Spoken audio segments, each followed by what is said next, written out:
sobre a presidência de Vossa Excelência, percebo que inúmeros senadores têm apresentado projetos na Casa e eu estou aqui cumprimentando-os pela importância dos projetos. Por exemplo, tributação de grandes fortunas. Já apresentei 2 vezes, fui derrotado 2 vezes. Candidatura avulsa. Já apresentei 2 vezes, reapresentei desde 2006 e até hoje não passou. Mas é importante que eu perceba que os senadores inúmeros que estão chegando nessa legislatura estão a apresentar projetos como esse, que aqui eu vou mais uma vez defender. Senhor presidente, uso a tribuna do Senado para defender mais uma vez uma proposta que, no meu entendimento, só aperfeiçoa a democracia e a própria representação política dos brasileiros. A proposta é de passar a permitir legalmente a apresentação de candidaturas avulsas nas eleições no país. E vejam bem, eu sou até parlamentarista, mas não vejo problema nenhum. Tenho um partido, me elegi quase 30 anos, sempre pelo mesmo partido, 4 vezes deputado federal e 2 para o Senado, mas acho que é um direito legítimo, e vou provar aqui, de aqueles que pensam diferente, apresentar a sua candidatura. Em outras palavras, é permitir que se apresentem candidatos sem filiação partidária, candidatos que não pertencem a nenhum partido político. Essa ideia, aqui eu começo a levantar os argumentos, não é nova. Já o Código Eleitoral de 1932 instituiu o voto feminino, o voto secreto para o eleitor, e temos até hoje, e as candidaturas avulsas. Em 1935, a Lei nº 48 reformou o Código Eleitoral, prevendo que a candidatura avulsa só poderia ser registrada com a apresentação de um número mínimo de assinaturas de apoio, o que pode ser adaptado para os dias de hoje. Anos mais tarde, em 1945, as candidaturas tornaram-se exclusividade dos partidos políticos, ficando assim proibidas candidaturas avulsas no Brasil. Mas, enfim, qual o objetivo dessa proposta que muitos acham que é um tabu, que é algo absurdo e que enfraquece os partidos? Então é enfraquecer nos Estados Unidos, e enfraquecer na Itália, e enfraquecer na França e tantos outros países. A maioria dos países do mundo permite a candidatura avulsa. Olha, é uma opção de cada um. Claro que ele vai ter muito mais dificuldade, porque não vai ter estrutura partidária. Mas isso não quer dizer que ele não possa se eleger. Mas, enfim, qual o objetivo da proposta? É que o candidato a cargo eletivo possa atuar, se assim ele entender, desvinculado da estrutura partidária. No caso desse candidato, entender ser importante para ele ou para os seus eleitores não estar vinculado a um partido. E também para que o eleitor possa ter outras alternativas de proposta de candidato não vinculados. Não é necessário estar na atividade política, como eu estou, por exemplo, e só tive um único partido, para saber que existem boas pessoas, excelentes quadros em nossa sociedade, que poderiam naturalmente ser candidatos a vereadores, a deputado, senador, até, quem sabe, governador do Estado, e, por que não, como existe em muitos países, até a presidente da República. Por isso, é preciso ampliar o debate, alargar os espaços políticos, sempre fortalecendo a democracia. Não é necessário integrar o mundo da política partidária para saber disso. Saber disso, todo brasileiro atento às coisas do nosso dia a dia sabe. Por isso, eu considero importante que a Constituição da República passe a permitir a apresentação de candidaturas avulsas a cargos eletivos. Sendo proibidas as candidaturas avulsas, como ocorre hoje, o Brasil deixa de potencialmente contar com vários homens e mulheres capazes e de alto espírito público que são afastados do mundo da política. A possibilidade das candidaturas avulsas seria uma fonte de vitalidade, de renovação para a política brasileira. Renovação tão necessária, mas que fica perdida para nós.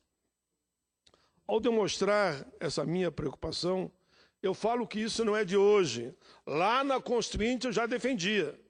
Defendi e perdi. E me submeto democraticamente ao resultado. Ela é muito antiga.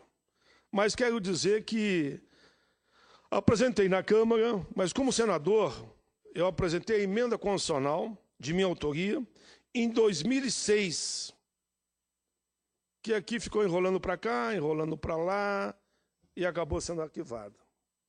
O importante é que todos nós, parlamentares, possamos refletir sobre o potencial da renovação política dessa proposta.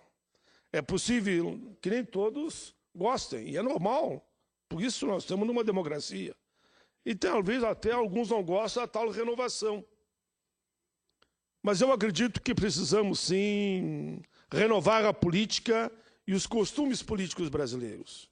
E todo instrumento legislativo e social que nos ajude a promover esta renovação positiva deve ser olhado com carinho e respeito. Até discordar pode, mas vamos olhar com carinho e respeito. E é ao encontro disso que vem a proposta que apresentei diversas vezes, a última em 2006. Entende-se hoje em dia que a apresentação de candidatura somente se dará por meio do partido político. É isso que a emenda quer modificar. Para tanto, proponho, na PEC que reapresentei agora, porque só desarquivar eu já tinha desarquivado, e depois de 2 legislaturas ela cai, agora reapresentei, na PEC uma alternativa, ou o candidato a cargo eletivo seria filiado a partido político, ou, se assim ele quisesse, ele teria que contar com o apoiamento de um número mínimo de eleitores para apresentar a sua candidatura avulsa, ou seja, sem a vinculação. Esse número mínimo de eleitores que apoiem essa candidatura seria definido em lei infraconstitucional. Dessa forma, essa seria a restrição que propomos para a candidatura avulsa. Tem que ter um número X de apoiadores, um mínimo de apoiadores. Isso me parece razoável, pois confere legitimidade à candidatura avulsa. São esses cidadãos que apoiam o candidato que dirão: nós queremos que o nosso candidato se apresente aos eleitores sem que esteja obrigatoriamente vinculado a esse ou aquele partido. Deixo claro que esse sistema tem a finalidade de defender o princípio da democracia plena e o alargamento da expressão das lideranças populares. É óbvio que as candidaturas avulsas, isso não precisava nem eu falar, mas vou dizer, terão que se sujeitar às regras específicas. Por exemplo, deverão também ser observados critérios, como hoje, da ficha limpa. Só poderá concorrer quem comprovadamente tiver ficha limpa. Essa realidade já existe em diversas outras democracias e isso está colocado na justificativa da minha proposta. Deixa eu dar alguns exemplos. A Itália, por exemplo, como é sabido, admite a candidatura avulsa mediante a chamada lista cívica, em que o cidadão ou cidadã, sem filiação partidária, pode lançar-se a candidato às eleições. Nos Estados Unidos, casos há em que candidatos chamados avulsos ou independentes chegam a pleitear a presidência da República, além de candidatar-se às vagas do parlamento estadual e federal. Essa flexibilidade ajuda a que os sistemas políticos contemplem uma maior abertura à participação da sociedade e à participação popular. Porque eu poderia dizer mais, contribuem para que a sociedade política e a sociedade civil possam aproximar-se ou diminuir a distância que a separa e a traz complicações à própria legitimidade das instituições. Vou dar um exemplo. A continuar como está hoje, eu não tenho nenhuma dúvida. Se nós não passarmos o financiamento público de campanha, numa parte que inclusive a senadora Vanessa Grassetin, e deixarmos que o grande capital dite as regras do jogo, e disse ali, repito, e tenho dados. Uma candidatura a um deputado, 20 milhões de reais. Uma candidatura a um senador, 30 milhões de reais. Se vai nessa linha, eu quero saber como é que uma candidatura popular, uma candidatura sindical, uma candidatura que vem de baixo para cima, vai ter oportunidade de chegar no parlamento.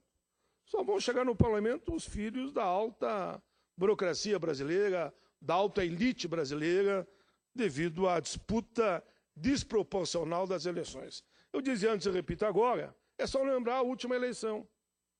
A chamada bancada popular, sindical, do povo mesmo, diminuiu pela metade. Enquanto que a bancada chamada do grande capital dobrou. Por uma disputa totalmente desproporcional no aspecto financeiro.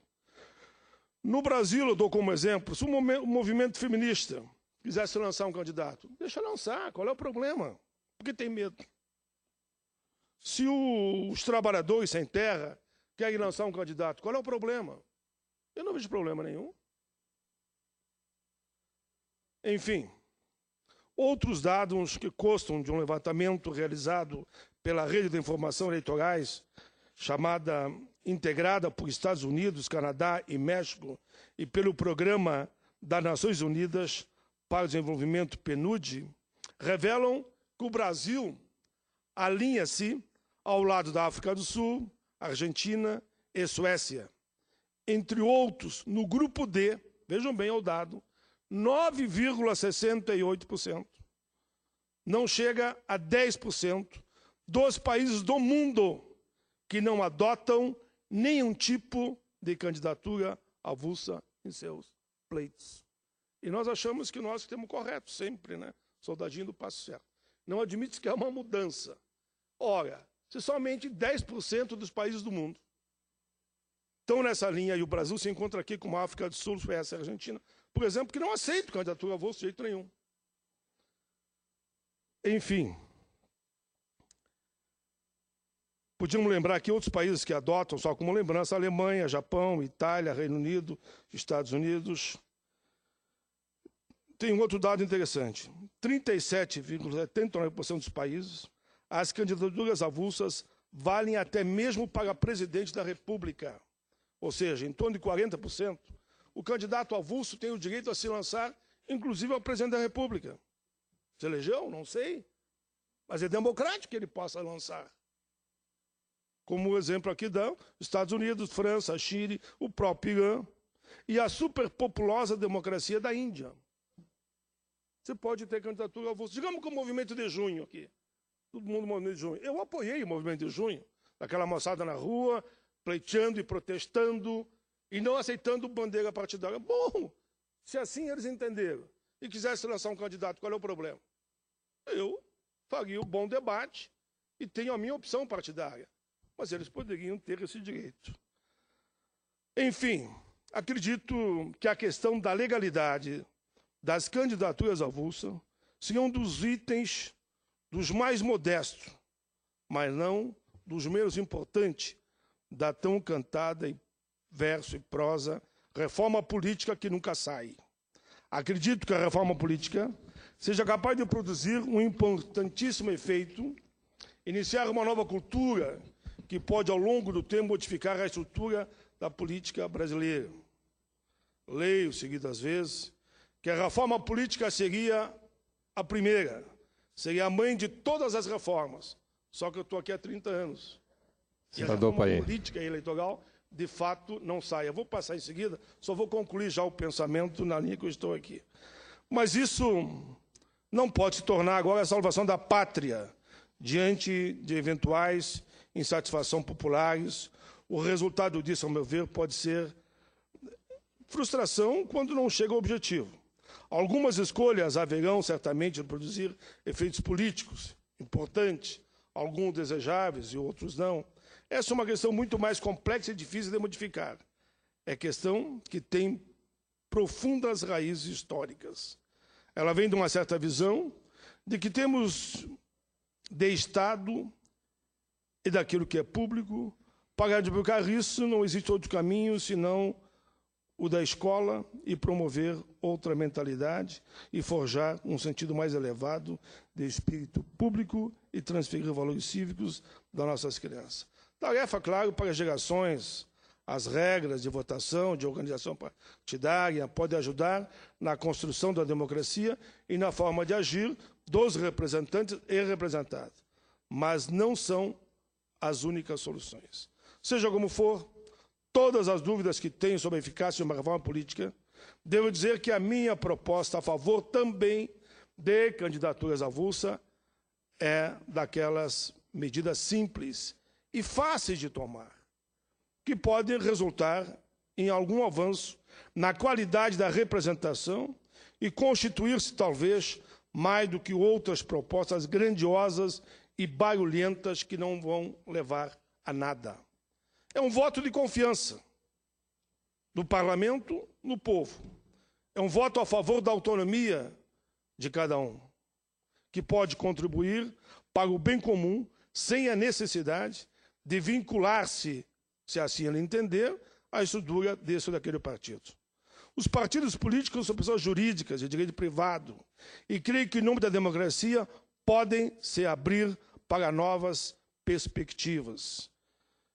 Para permitir a parte de Vossa Excelência, o último espaço que eu uso, registro aqui, que eu dizia no início, que existem outras propostas que caminham nesse sentido.